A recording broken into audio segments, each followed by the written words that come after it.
everyone. So I hope you are doing good. Welcome back to the channel. So आज मैंने decide कर लिया है अपनी प्रिपरेशन वापस से स्टार्ट करने के लिए नीट 2027 के लिए। अभी बज रहे हैं 6:22 PM एंड आज है 7th of May। Last 4 days से मैं इतनी ज़्यादा इनएक्टिव हूँ, मैंने कुछ भी पढ़ाई नहीं किया, लेकिन आज मुझे थोड़ा बेटर फील कर रहा है। मैंने बहुत सारी चीज़ें एक्सप्लोर करी। प्लस मैंने अपनी मिस्टेक शीट्स और साथ में बहुत सारी शीट्स बनाई हैं। मिस्टेक शीट्स, माय स्ट्रेटजी, मैं कौन कौन सी वीडियोस कौन कौन से टीचर्स को फॉलो करने वाली हूँ। अगर आप भी अपनी प्रिपरेशन स्टार्ट कर रहे हैं तो ये सारी लिस्ट आप बना लो। अगर आप भी अपनी प्रिपरेशन स्टार्ट कर चुके हैं तो मुझे कमेंट सेक्शन में ज़रूर से बताना। एंड आप कौन कौन से टीचर्स फॉलो करने वाले हो इस साल वो भी मुझे बताना है। कौन सा बैच लेने वाले हो मुझे वो भी बताना। बात करूँ तो शायद ही मैं कोई बैच लेने वाली हूँ, लूँगी भी तो मैं अपना लास्ट ईयर का बैच जो है वो रीपरचेज़ करना चाहूँगी, बिकॉज़ मुझे लगता है कि ये ज़्यादा बेटर रहेगा मेरे लिए। या फिर ऑफ़लाइन में मैं देखना चाहूँगी कोई ऑफ़लाइन कोचिंग जॉइन करके। लास्ट ईयर ड्रॉप में मेरा कुछ इतना ख़ास रहा नहीं, बहुत ही ज़्यादा मेस्ड अप प्रिपरेशन थी और मैं वो सारी गलतियाँ नहीं करने वाली हूँ। सबसे पहले ही अपनी मिस्टेक शीट्स बना के रख ली हैं। हो सकता है आपने भी लास्ट टाइम बहुत सारी मिस्टेक्स ऐसे की हो जो आपको पता ही नहीं है, आपको समझ में ही नहीं आ रहा है आपने लास्ट टाइम क्या किया। मेरे साथ भी ऐसा ही हो रहा था। कुछ टाइम से, कुछ हफ्तों से मैं यही फ़ील कर रही थी कि कहाँ पे गलती रह गई, मैं तो कर ही रही थी। बट मिस्टेक शीट्स बनाने के बाद मुझे समझ में आया कि मैंने ऐसी मिस्टेक्स कर रखी है जो मैं करने की कभी सोच ही नहीं सकती थी। इतनी छोटी-छोटी सिली मिस्टेक, नेग्लेक्ट, कुछ चीज़ों को मैंने करा जिस वज़ह से मेरी प्रिपरेशन काफ़ी वर्स्ट रही। हो सकता है आपके साथ भी कोई सिमिलर चीज़ हुई हो, तो आप अपनी मिस्टेक शीट्स बना लेना। उससे एक क्लैरिटी आती है और कौन सी चीज़ आपको नहीं फ़ॉलो करनी है, कौन सी चीज़ें आपको छोड़नी है, चीज़ें आप देख लेना।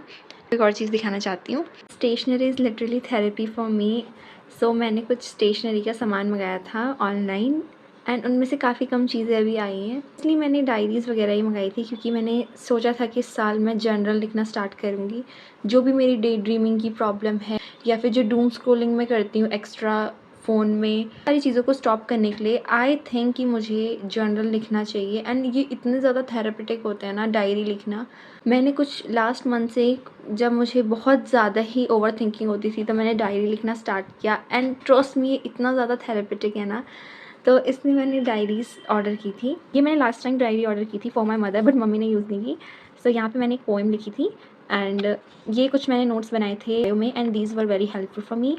बट क्योंकि मैंने लास्ट मोमेंट में ही बनाना स्टार्ट किए थे तो मैं सारे नहीं बना पाई थी, सारे चैप्टर्स के, लेकिन इस टाइम मैं इसको अच्छे से मेंटेन करने वाली हूँ। जब मेरा सारा स्टेशनरी का सामान आ जाएगा ना तो मैं विद प्राइस आपको ये सारी चीज़ें बताऊँगी। एंड कुछ वीक्स पहले ही मुझे ये डिलीवर हुआ था। इसे पहले तो मुझे समझ ही नहीं आया इसे यूज़ कैसे करना है एंड ट्रस्ट में मुझे लगा था ये बहुत छोटा होने वाला है, बट ये इतना भी छोटा नहीं है। ये ईयरफोन्स हैं एंड आप देख सकते हो इसका डबल साइज़ का है। सो येस, ये मुझे काफ़ी प्यारा लगा था एंड कलर भी बहुत प्रिटी है इसका। पहले कुछ वीक्स तक तो मुझे इसे चलाना ही नहीं आया, अब जाके मुझे इसे चलाना आया है एंड ये काफ़ी अच्छा प्रोडक्ट है, काफ़ी प्रोडक्टिव, अपनी डेली स्केड्यूल को पूरा करने के लिए काफ़ी ज़्यादा हेल्पफुल है ये। नेक्स्ट थिंग, मैंने ये 2 चीज़ें ऑर्डर की थी विच वर लाइक नोटपैड यूज़ करने के लिए। मेरे को ड्राइंग तो नहीं आती है, बट येस मुझे एज अ नोटपैड नहीं यूज़ करना था। सो ये मैं पेपर भी थिक है एंड स्केचिंग के लिए तो मैं नहीं बोलूँगी because as far as I am concern sketching के लिए स्मूथ पेपर नहीं चाहिए होता है, जितना मेरी ड्राइंग टीचर ने मुझे बताया था। And yes, I am very happy with these purchases and अभी मेरा बहुत सारा सामान आने वाला है। सो येस, मैं उसके लिए अलग से वीडियो बनाऊँगी। आई डोंट नो लोग क्यों बोलते हैं कि नीट हमसे सब कुछ छीन लेता है। मुझे तो नीट ने दिया है एक गिफ्ट, वो है मेरी आई साइट। पहले -1 थी, अब -2 हो चुकी है फॉर ईच आइज़। एंड पहले मेरी एक आई का जो पावर होता था वो -1 एंड -7.5 था, बट अब दोनों में -2 हो चुका है एंड काफ़ी प्रॉब्लमेटिक था मेरे लिए लास्ट ईयर हेल्थ वाइज। मुझे ईयर प्रॉब्लम्स हुई, मुझे एसिड रिफ्लक्स हुआ, indigestion, weight gain, vision loss. में का नंबर के साथ साथ मेरे को विज़न लॉस भी हुआ है इस बार एंड एंजाइटी वगैरह तो थी ही पूरे ईयर। पर I don't know when I am talking मुझे काफ़ी खुशी हो रही है बात करते करते, एज़ इफ़ मैं अपने फ्रेंड से बात कर रही हूँ, मैं अपने फ्रेंड्स को ये सब सारी चीज़ें बता रही हूँ। मैंने रखे हैं कृष्ण भगवान एंड राधा माँ, बिकॉज ये थोड़ी पॉजिटिविटी आएगी। एंड इस ईयर मैंने खुद से प्रॉमिस किया कि मैं अपने सारे नर्डी इंटरेस्ट को वापस लाऊंगी। आई नो सारी चीज़ें वापस नहीं आ सकती, कुछ चीज़ों को हमें छोड़ना पड़ेगा। लाइक बहुत सारी चीज़ें जो हमारी हॉबीज़ में से थी, लेकिन कुछ चीज़ें जो है मैं ऐड ऑन करना चाहूँगी वापस, ताकि मैं ओवर थिंकिंग ना करूँ, ताकि मैं डूम स्क्रॉलिंग ना करूँ, रील्स ना चलाऊँ।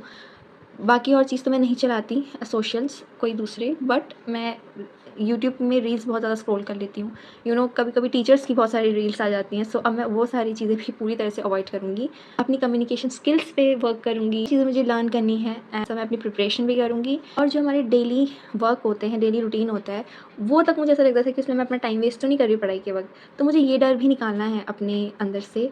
तुम स्क्रॉलिंग कर रही हो तो मुझे कुछ पता नहीं चल रहा है, बैच का ओरिएंटेशन देख रही हो तो मुझे पता नहीं चल रहा है कि टाइम वेस्ट हो रहा है या नहीं हो रहा है। बस खाना खाने में 15 मिनट ज़्यादा हो जा रहे हैं तो डर लग रही है कि इतना टाइम वेस्ट कर दिया मैंने। तो मुझे इन सारी चीज़ों को अपने अंदर से हटाना है एंड एक अच्छी लाइफस्टाइल जीनी है। एंड सबसे पहले मुझे जाना है कहीं घूमने। लिटरली मैं 3 साल से मुझे लग रहा है कि मैं घर से कहीं निकली नहीं होंगी। लाइक 9th में नहीं गई क्योंकि 10th के बोर्ड्स आने वाले थे, 10th में नहीं गई क्योंकि बोर्ड्स थे, 11th में नहीं गई क्योंकि 12th आने वाला है, 12th में नहीं गई क्योंकि बोर्ड्स हैं, एंड फिर 1 साल का ड्रॉप था, कहीं नहीं गई। तो इतने सालों से मुझे लग रहा है कि मैं बस पैक होके रह गई हूँ। एंड मुझे जाना है, मुझे कहीं पहाड़ में जाना है, पहाड़ में घूमना है, शांति से रहना है। एंड लकीली शायद मैं इस बार जा पाऊँ, विश मी लक। और अगर नहीं भी गई तो कोई बात नहीं, बस मुझे कहीं जाना है। एंड मैं तो भगवान से बस प्रे कर सकती हूँ कि कैसे भी करके मुझे पहाड़ ले जा दो, कहीं भी मुझे बस जाना है। पहाड़ इतना ज़्यादा ब्यूटीफुल होता है, इतने सुंदर होते हैं, fresh air, trees, oh my god. So अब मैं चाहती हूँ, मैगी बनाती हूँ एंड साथ साथ में मैं organic chemistry and inorganic chemistry पढ़ने वाली हूँ अपने लास्ट ईयर बैच से, क्योंकि वो बैच की जो वैलिडिटी है वो ख़त्म होने वाली है 30 जून को। तब तक के लिए मैं उसे यूज़ कर लूँगी एंड अपना केमिस्ट्री का सिलेबस पूरा कर लूँगी। एंड बाकी तो देखते हैं आगे क्या होता है। बाकी मैं 30 जून के बाद ही डिसाइड कर पाऊँगी कि मुझे कोई बैच लेना है या नहीं लेना है। For bio I am very sure कि मेरे को बायो के लिए बैच नहीं चाहिए, फिजिकल केमिस्ट्री के लिए बैच नहीं चाहिए, मुझे सिर्फ और सिर्फ फिजिक्स के लिए बैच चाहिए। जस्ट पहले से सिलेक्ट कर लिए हैं बाकी सारे सब्जेक्ट के लिए। एंड इस बार मैं अपने टीचर्स पे स्टिक रहूँगी, मैं बैच के लालच में बिल्कुल भी नहीं आने वाली हूँ। चाहे कोई कितना भी कहे कि हमारे उससे इतना एग्ज़ाम में इतने क्वेश्चन आए हैं, इतने के इतने हमारे क्वेश्चन बने हैं, इस लालच में मुझे नहीं आना है। मैं अपने हिसाब से प्रिपरेशन करूँगी। हो सके तो मैं लास्ट ईयर के कुछ बैच परचेज़ करूँगी, और या फिर मेरे parents are very incline towards offline preparation, क्योंकि उन्हें लग रहा है कि ऑनलाइन से नहीं होता है। बहुत सारे मेरे और भी नेबर्स में उन्होंने पेपर दिए थे फ्रॉम ऑनलाइन, और वो बोल रहे हैं कि ऑनलाइन से नहीं होता है। बट मेरी मानो तो मेरे टीचर्स बहुत अच्छे थे ऑनलाइन के। कहीं ना कहीं मैंने ही बहुत ज़्यादा मिसमैनेज कर दिया चीज़ों को, और उसमें भी ऐसा नहीं है कि मैंने जानबूझ के ये सारी चीज़ें की। गाइडेंस नहीं थी, प्रॉपर आइडिया नहीं था कि किस तरह से अपने बैच को मैनेज करते हैं। तब तक के लिए bye bye, take care and all the best for your future. जो भी आपने सोचा है, चाहे आप ड्रॉप लेना चाहते हो, नहीं लेना चाहते हो, इस रेड ट्रैप से, इस रेड रेस से बाहर निकलना चाहते हो, कुछ भी करना चाहते हो, मेरे विशेज़ आपके साथ हैं। जो भी होगा अच्छा होगा, एंड आपकी जितनी भी आपने मेहनत की है ना, उसका रिजल्ट आपको ज़रूर मिलेगा। तो आपको इस फॉर्म में ना मिल पाए, आपको मेडिकल फील्ड आपने मेडिकल फील्ड के लिए तैयारी की थी, बट हो सकता है वो ना मिले। बट जो भी होगा, आपको आपकी मेहनत का रिजल्ट ज़रूर मिलेगा। तब तक के लिए बाय।